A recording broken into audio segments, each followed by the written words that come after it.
be here. So contain your disappointment. I have to go down to Mississippi, go do some finalized things. My dad passed away in 2021, and there's still some things going on with the property. So I will not be here Thursday. If you want to meet in your groups, do whatever you wish. You just don't have to be here. Okay, that's what I'm saying. I will do a recording where we will talk about the 8 decisions to make for intensity. So we'll just move right along. Paper is due on the 29th of February. So if you've got any questions or anything, just please email me ahead. Okay? Yes. Do you have a test up for the February 27th? Are we going to push that forward with it? We're going to push that back to March. Yeah. I mean, I want to be able to cover these 3 sections sufficiently, or 2 sections, excuse me.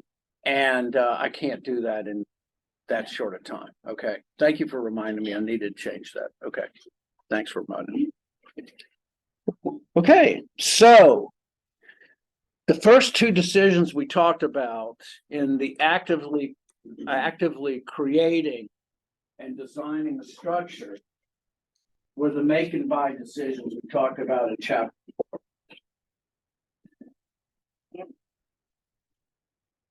Once we have decided how we're going to go about filling the channel, we have to make 3 major choices in our channel definition, and these are the strategic channel decisions. Intensity,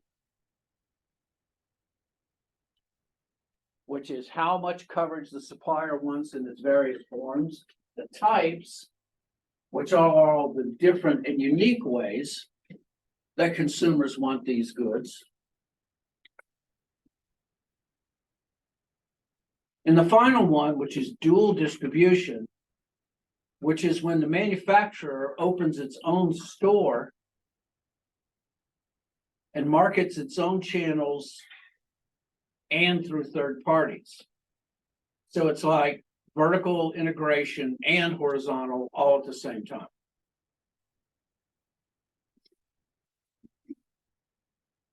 Dual distribution is a very hard subject. We'll talk about it later. With dual distribution, basically, you have dangers, especially when it comes to trust. There's that word again. Because their ability to be impartial is invalidated through distributing themselves at the same time they're using someone else. So intensity, the channel types, how many different ones, and then dual distribution. So channel intensity just would mean, as a manufacturer, how many unique outlets that they would have, and also kind of consider that. Just think if this was just traditional retail stores, all right? So that's the intensity part. The channel types would be retail stores, online, app, mail, etc., and this would be the type. And then finally, dual distribution, with me having my own market or my own channels.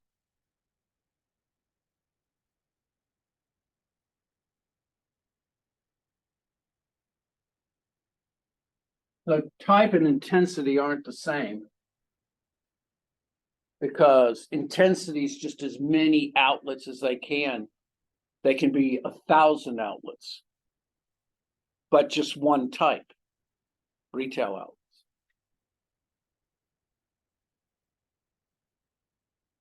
Whereas types is however many different ones you want. Now, think of the types also when we're talking about chapter 2 with segmentation, because invariably what segmentation means is a different channel. Okay, so those are the 3 decisions that we make. So let's talk about how intensive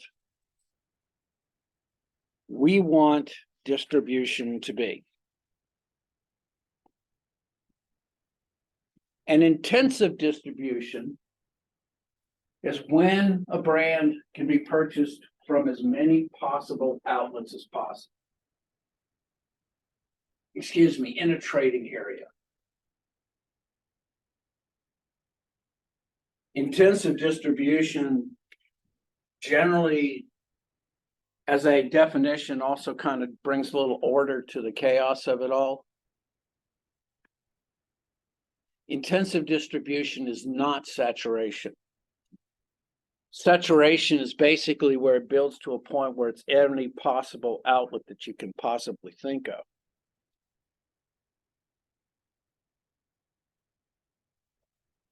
On the other side, there is exclusive distribution. And when we start talking about the 8 reasons for intensity, we'll talk about the categorizing of goods, of consumer goods, and that will kind of lead a little bit more clarity to this.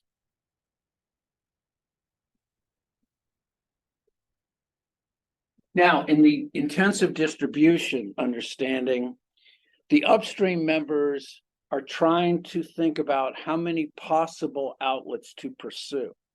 There is the assumption of a certain degree of selectivity.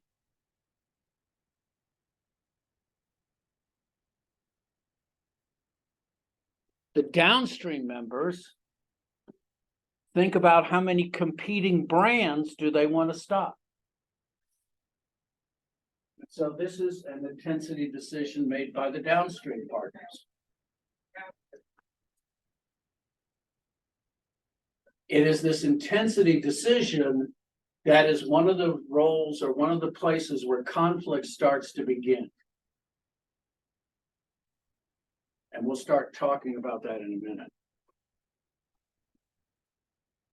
Here's one of the difficulties that comes down to if I'm an upstream member and I'm wanting to be in as many outlets as possible. The more that I have, fortunately, the less influence I have as a manufacturer on how those members can perform channel functions. If I grant exclusivity through reciprocity, it generally means that I'm going to be able to dictate more about what goes on during the selling process of my goods. However, that is entirely up to the complexity and nature of the product being sold. If it is just simply a convenience good, that all I'm really doing is looking for informational cues like size and color, you know, that's not going to necessarily matter. However, if selectivity and uniqueness become more desired, if I'm trying to pick out certain brands of cameras and I'm trying to compare features, it is going to be important to me as an upstream partner to have my downstream partner be very understanding of my product. And so intensive distribution also comes under the heading of how intense.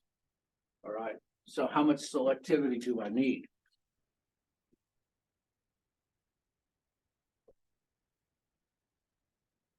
And so these are the kinds of things that we bump against. And now let's talk about that downstreamer's perspective. Where the upstream partner prefers intensity, the downstream partner wants exclusivity. They want to be able to control the trade area in which they work in. And logically, that makes a lot of sense. Footsloggers is in competition with 2 or 3 other stores in this town, not including the ones outside in Wilkesboro or down the hills, down in Lenore.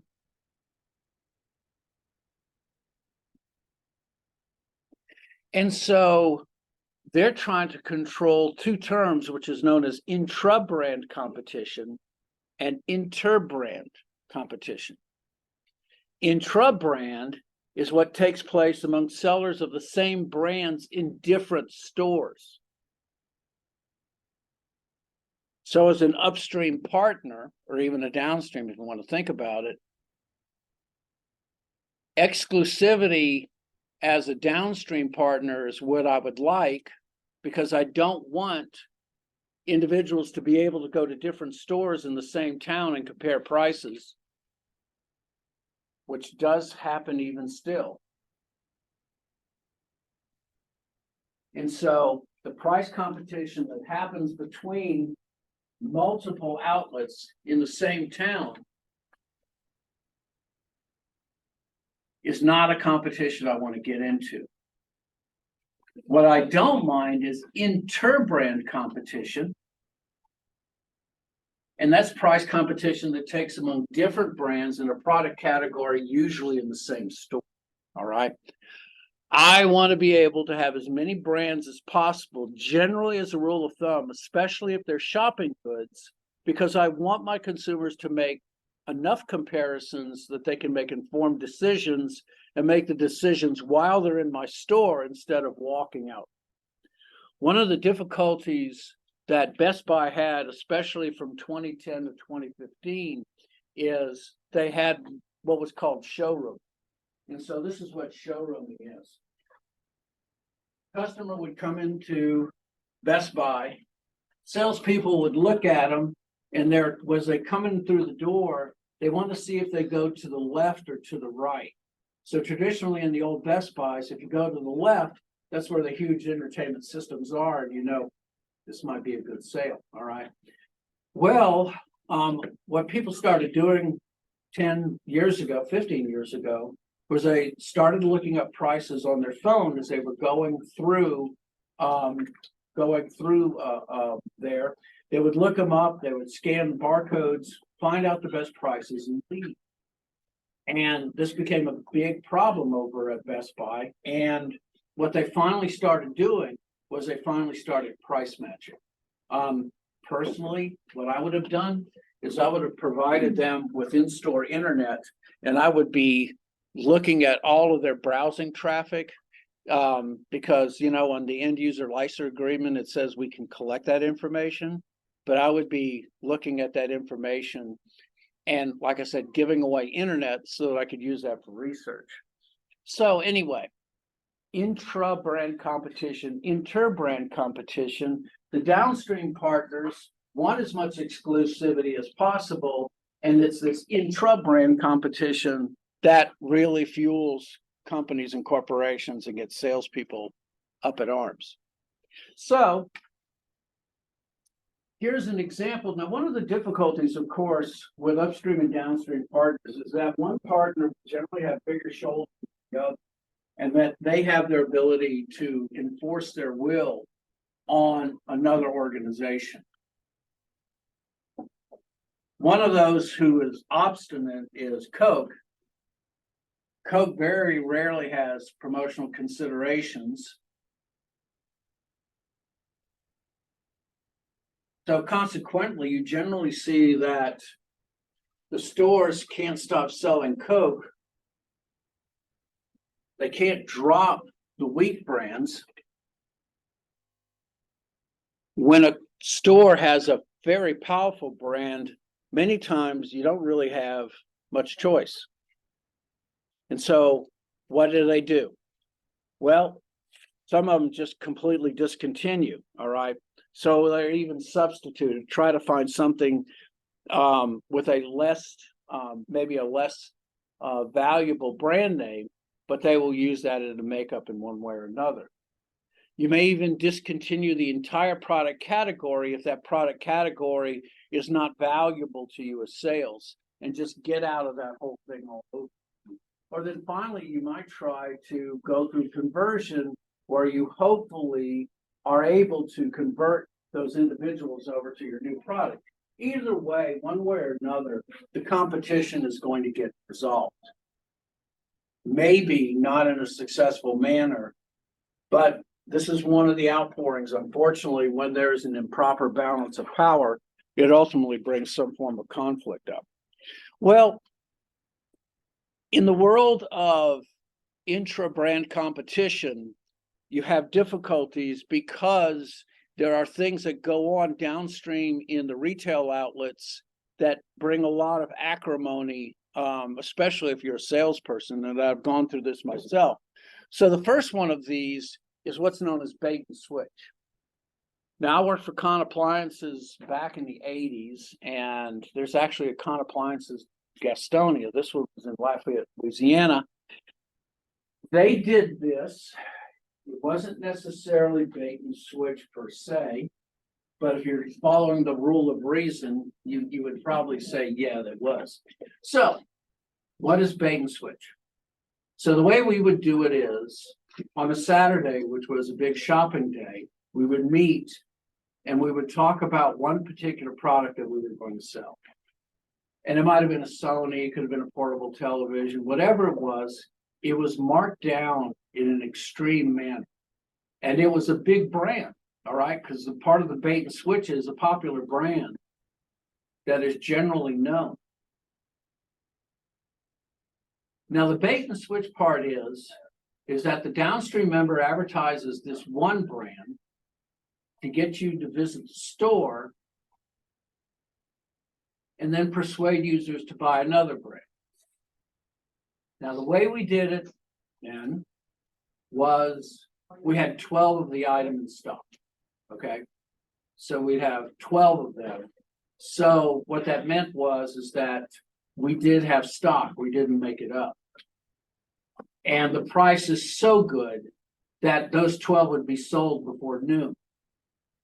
And what would happen is that when consumers in the afternoon would come in, then in essence, that unit was sold out and we would try to sell them something else. Yeah, it's on the hedges a little bit.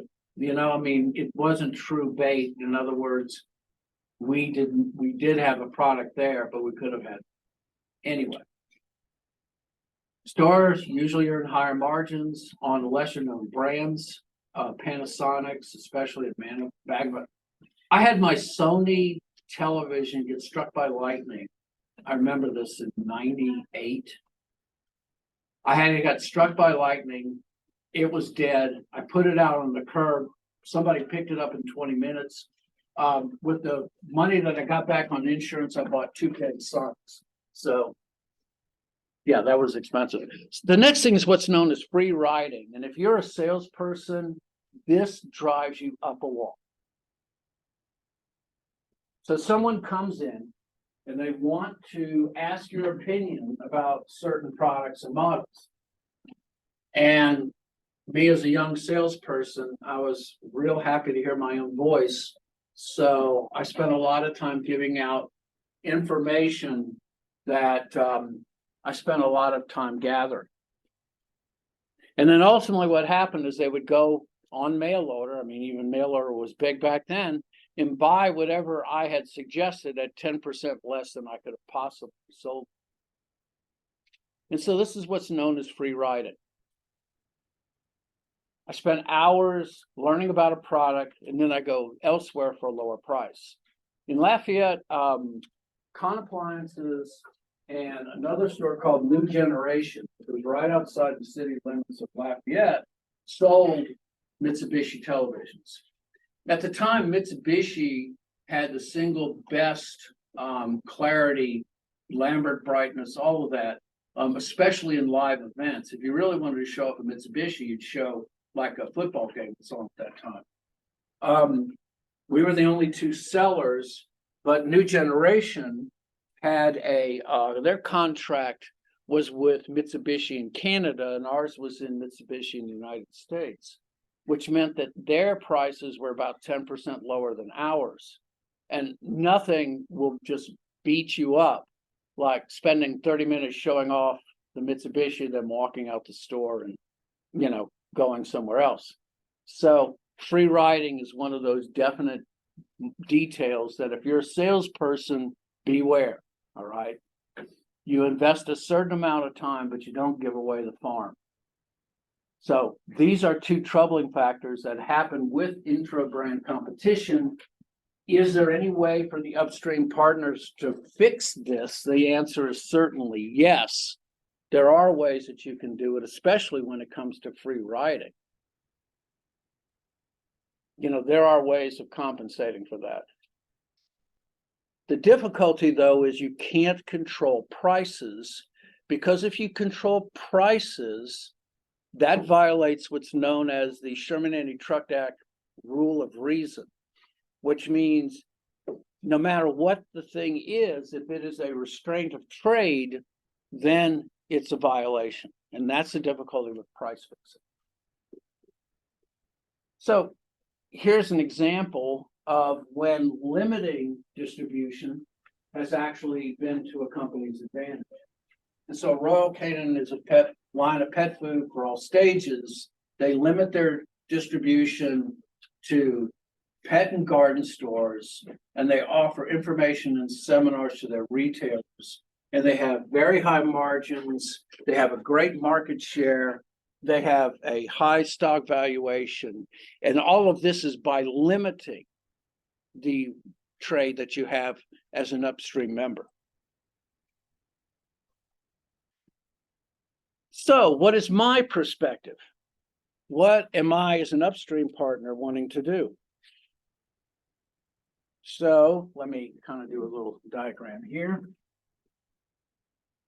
Kind of put this all together for you. So we have the manufacturer. Okay. We have the specialized intermediaries. We have the wholesalers, and we have the retailers. And then finally, we have our end user, because the end user performs channel functions. All right. So if we look at the way this traces out, both the manufacturer and the end user want to have as many outlets as possible.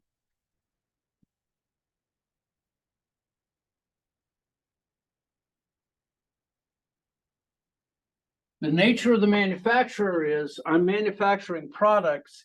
I need to manufacture 24 hours a day, and everything that I sell, I need it sold, okay? Everything. And so I don't care in the long run how many outlets there are, I just need everything sold. Actually, the specialized intermediary probably doesn't care how many outlets as well, because they get their money off of business. So does it really matter? Probably not. But to the wholesaler and to the retailer, exclusivity is their bread and butter. They really, you know, for them to maximize their benefits, they need to be able to go and control as much of that as they possibly can. This is the essential source of conflict in the channel system. By its very nature, the manufacturer wants to sell as many as possible, as intensive as they can reasonably be. The end user wants the very same thing, wants to be able to see it in as many as possible. Specialized intermediaries don't care, so whether it is or not, maybe not a big deal, but the wholesaler and the retailer, absolutely. They want to be able to control that, because that's basically how they make their money. Convenience goods are having a different reason for existence. Shopping, because of the very nature of shopping, you want to have as many different options as possible for your consumers to be able to make choices. So what are the four options for upstream partners to be able to control what's going on? And so there's four ways that they can do it. The first is contractual. Demand certain standards of conduct. An expectation of training in the salespeople in the downstream. Certain number of margins.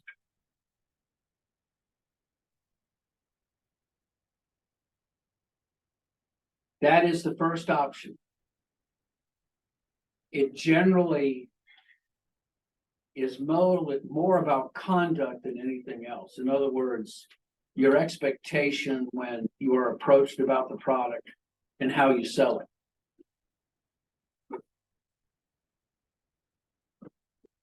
The next thing you can do is build upon your own brand and create what's known as the pull strategy so that your brand pulls people in. I can look at all the Apple users, all right, and know you either bought it from the university or an authorized Apple dealer in one way or another, because that's the way Apple does it, okay? Their equity pulls you to buy those particular products. I think one of the smarter things Steve Jobs ever did was when he centralized on the Intel processors, because what that also meant is that you can actually run Windows natively on your Apple as you can run iOS. I don't know if you know that or not. But they both reuse the Intel processor, and you can do the same thing. There's also a program, by the way, for Windows users called BlueStacks. BlueStacks will run iOS flawlessly on PC. Look it up, okay? Anyway, with a strong brand, there's the urge, you know, if I'm selling as much as I can, then the urge is to sell more and make more, okay? And so one of the difficulties is that when you're very successful in your pull strategy, there's the overwhelming temptation to overproduce, and it happens, okay? So what happens is, this happened in the 90s. Barbie got popular again. Its models went from 90 to 450, and they hit the saturation point, and it cratered. And now, of course, like everything old is new again, Barbie is back, okay? So the first one is an accepted code of conduct. The next is a strong brand entity. The next one, I'm going to talk about retail price maintenance and kind of talk around it and just basically say that of all of these, this is the one least used. Well, you can't use it in the United States, okay? In retail price maintenance, the manufacturer sets a price floor below which no channel member may sell their product. I was actually reading conclusion on this. It was in 2007, and they ruled that in the United States, you couldn't do this because it violates the rule of reason, which meant that if you set a price floor, you restrict you restrict trade, okay? It is a restraint of trade. And so it is illegal in the United States. It's built up around, like I said, the Sherman Antitrust Act, which basically the rule of reason says we can interpret this to ultimately come down to one single concept. And yes, fixing prices limits trade.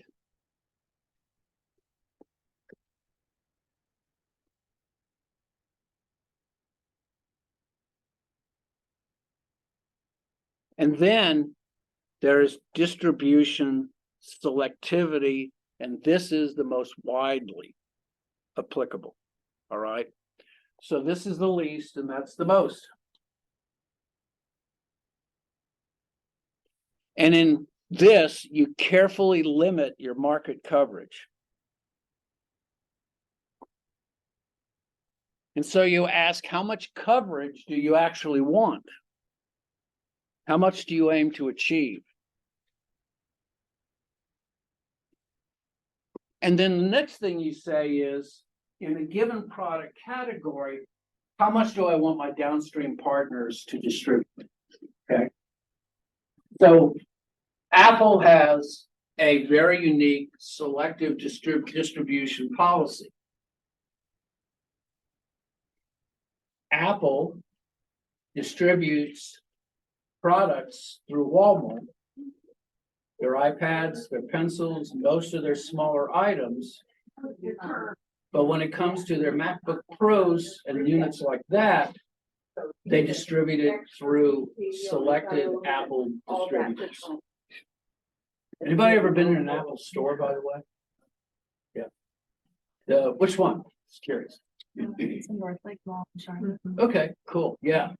Apple stores, from the moment that they started, are the highest revenue producing stores per square inch in the world. And that includes diamond stores. Okay, yeah, it's crazy, all right? And it is their distribution selectivity that made them so popular, to where Microsoft started their Microsoft stores as if, yeah, we wanted that. But Apple stores have just shown the way. That's all I can say. And they pay their people scale, and they give them nice titles, give them money. That's just me. Anyway, so it depends on the conflict that goes inside the manufacturer, because remember, the manufacturer wants to blanket coverage everywhere. But the problem with that is that our perceptions of exclusivity and quality come not from abundance, but become from restrictions. And so there's a delicate balance in there. What we think of is valuable, and we've got to come up with some kind of reasonable way to just come with a good answer. All right. So how do we determine intensity? I'm gonna go through two of these and then we'll go for the day. And then I'll complete the rest of these online, okay? So what are the factors that determine intensity? The first is to prevent complacency. So remember that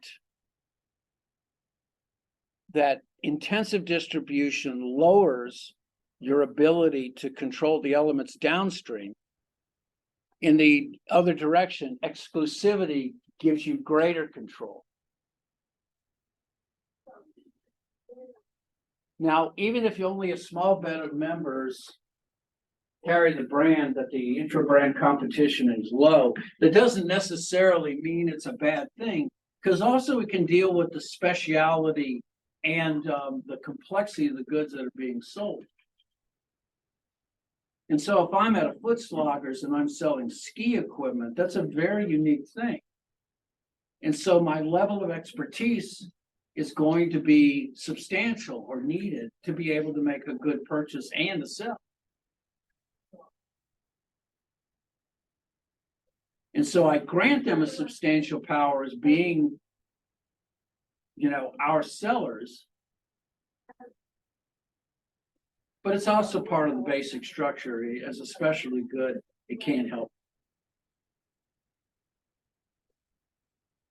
But then again, I got to be careful, because once I grant that, the difficulty with complacency.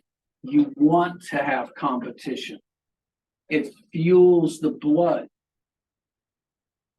You don't want your salespeople just making it through the day. And so finally, when Circuit City went out, Best Buy basically became the only one on the porch. And then you started seeing some complacency in Best Buy, and they acquired a company called Future Shop, which is no longer in business. But they actually provided competition with themselves. I've always said Starbucks should create a younger, edgier brand your age. I mean, not that you don't go to Starbucks, but the primary group for Starbucks is around 35 to 50, more kind of an older generation, and just create something to create competition with itself. There's lots of competition in the coffee industry now, but they're all uniquely placed, and I think Starbucks can use a little competition. That's why I go to McDonald's to get my coffee. Yeah, I know, I'm not a snob. But all I want is a cup of coffee, and I can't stand 15 minutes for a cup of coffee. Anyway, that's me. So first is to prevent complacency. The next is depending on the product category. So in 1923, when marketing split off of economics, they actually came up with these definitions of goods: convenience, shopping, specialty, and then finally one that was bought in the 70s, which is unsought goods. Okay. Convenience goods are those goods that you look for in the closest convenient place.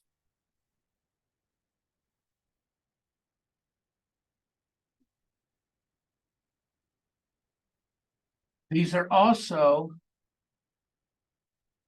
subcategories. One is known as staples, which are goods you buy every day.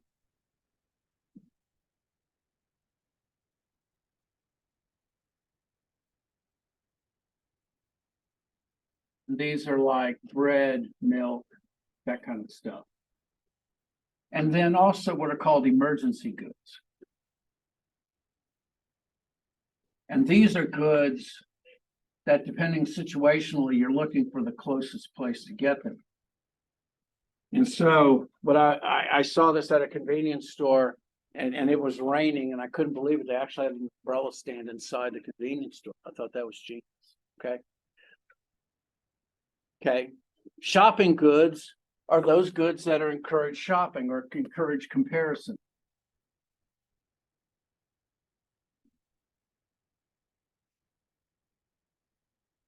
Shopping goods encourage comparison. Specialty goods are goods consumers will seek out.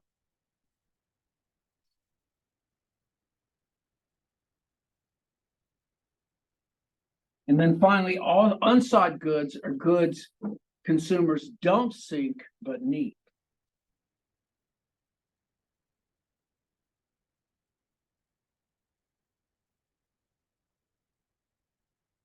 Insurance.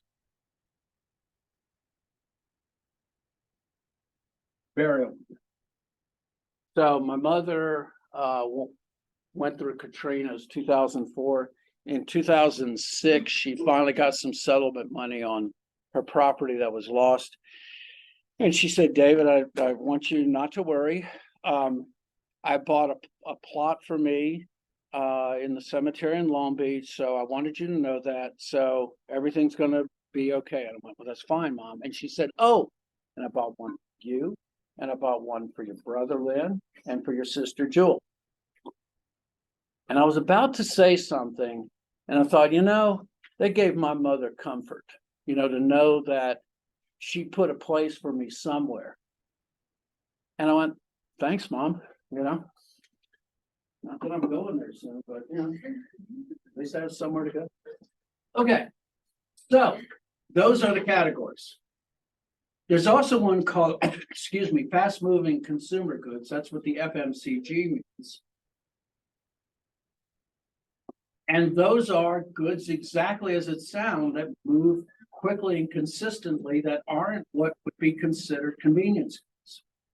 They tend to be staples in nature. No pun intended.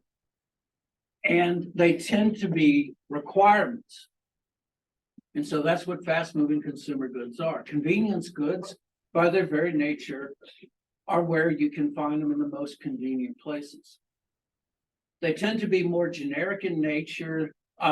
Convenience goods, surprisingly, however, are generally more expensive because you're paying for the spatial convenience.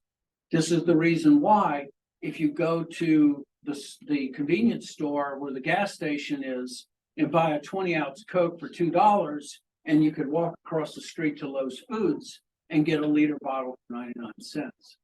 Convenience generally has some association with cost as well. However, by its very nature, we want it at a moment. It tends to be ephemeral in the way that we need it, and all we're looking for is consumption. Shopping goods, as I've said before, encourage comparison. They require other units to be out there. And so you compare brands, prices, and specifications, which I do till I'm blue in the face. All right.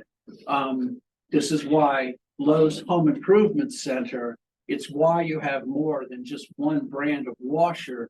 Just think about, excuse me, just the amount that is sopped up in that in terms of the capital to carry all of those goods. But if there was only one brand in Lowe's, it wouldn't be bought. And then finally, specialty goods, which are ones that people seek out, are very highly selective in their distribution. They can be very capital specific as well. Luxury watches, as an example. And so you could say convenience goods intensive, shopping goods selective, fast moving consumer goods could be either one, and specialty goods exclusive in distribution.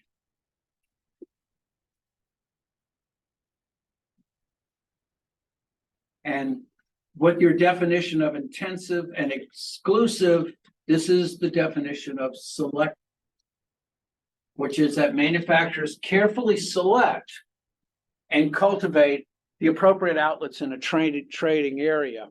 And they do that once again to be able to fulfill their overall purposes for being in which is to sell as many as they possibly can, not through having as many outlets, but through a very rare few. Okay, we're done. So remember, I will not be here on Thursday. I will send you a video on Wednesday. So have a great rest of the week, and I'll see you later. I am, but